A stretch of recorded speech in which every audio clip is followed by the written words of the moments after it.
This match is a bit slower and more deliberate than most people are used to seeing from me. I'm platooned up with Mechanize, helping him grind through to the T49 in my Keho. I think that's how you pronounce that. I have no idea, I don't speak Japanese. It's a wonderful little tank. It's not especially fast, but it's quite mobile. It's tiny, and its gun is roughly on par with the German KWK-39, to the point where it's within about 2 or 3 millimeters penetration on both AP and APCR. I run binoculars on this thing. I do use it quite a lot as a passive scout in higher tier games, and even in its own tier, because as you can imagine, being a Japanese tank, it does not have shit for armor. It also has pretty good base camouflage. As you can see, it's absolutely tiny. So I'm partway up the hill when I decide I'll see if I can get shots on some of these guys. There's a bit of a communication breakdown here, and Mechanize came up with me when I'd suggested he stay down in the TD forest. So as you can see here, he's looking for a place he can turn around without blocking any of our teammates from getting up the hill. 228 that drove into the middle is getting worked over by the team.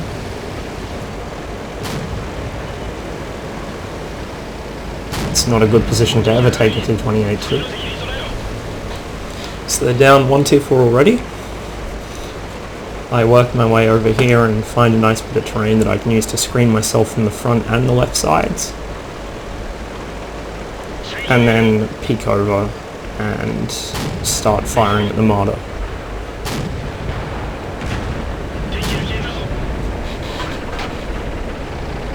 The Churchill gets spotted, and I begin to fire at him.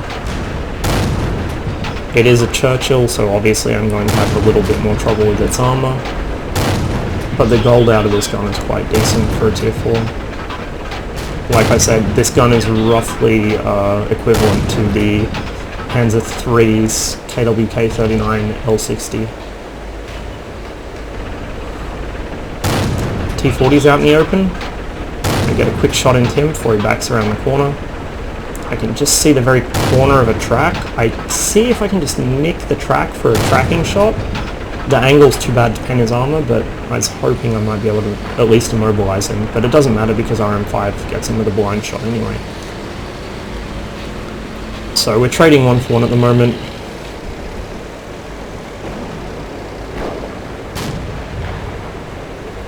Stewart gets lit, he's in a very bad position and gets focused down before he has a chance to evade.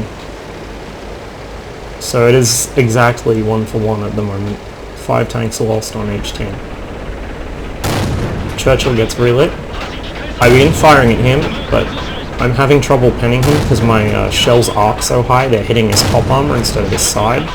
So instead I begin working on the toaster, which is quite dangerous. It can 2-shot basically anything in a tier 5 match if it has the top gun.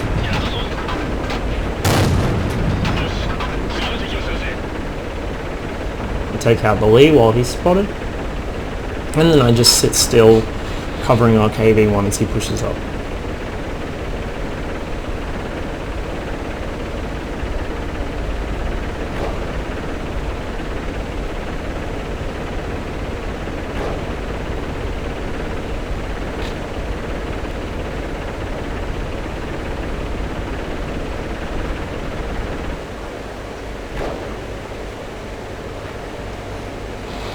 Letting my binoculars do the work, but I decide there's no point sitting still. I push up a little more.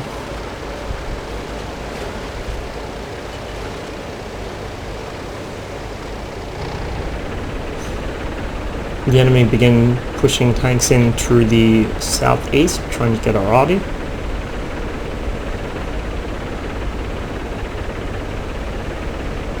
Which they succeed in doing, but Mechanize manages to neutralize the threat. So now I'm just sort of playing leapfrog here with the KV-1 and the 228, trying to make sure at least one tank is covering while the others are moving. You know, the toast is probably still in here somewhere. He likely hasn't gone very far. They still have a Lee, a BDR, and a T49, which we've never spotted. But at this point, I was suspecting they had all gone south towards Cap, try and sweep in the same way the Chihei did.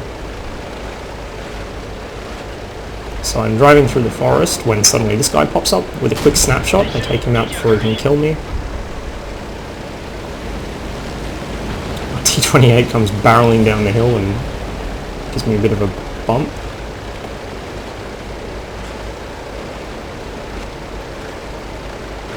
So now I roll down here to try and first of all spot the Artie and second of all act as eyes for my team in the back of the enemy spawn.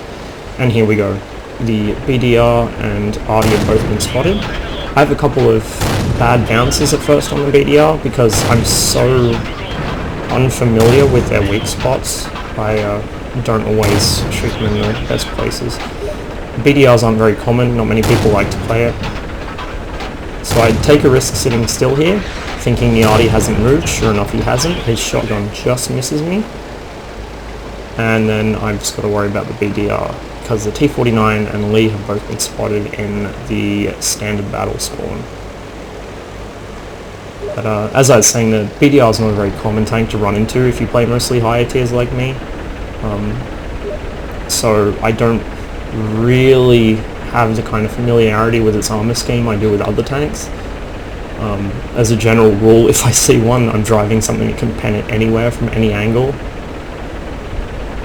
But as you can see, the gold rounds on the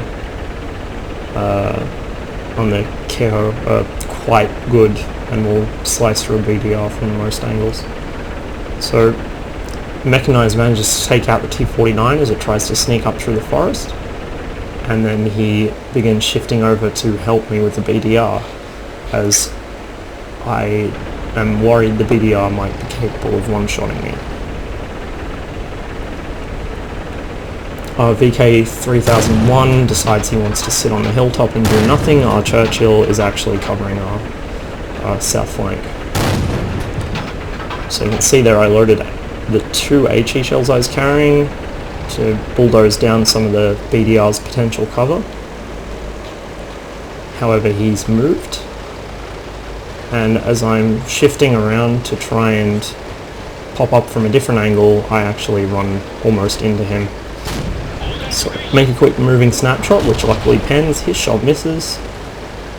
Merc is just moving into position to get shots. That had me panicking, but thankfully this BDR's aim was not particularly good. As you can see, he's just slinging shells over the top of my tank, and so I was able to kill him. Now it's just the Lee that's left, trying to cap fast, and Mech and the Churchill have lines on him, as do I. And Mech manages to kill him for a Brothers in Arms medal.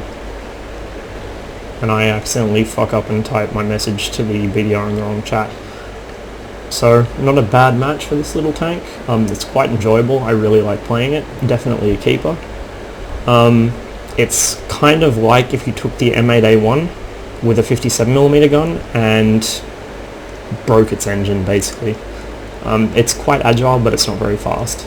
It's very small, good camo, good gun, no armor at all.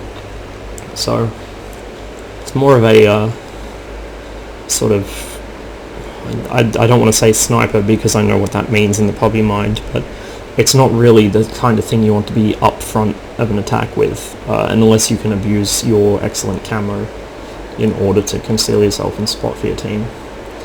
But as a second line support tank, or as an actual passive scout, it's quite adept. So definitely a fun little tank to play, and definitely one of the tier 4s that actually isn't bad. And this tank does get regular matchmaking, not scout matchmaking, so it only ever sees up to tier 6, which is definitely an added bonus.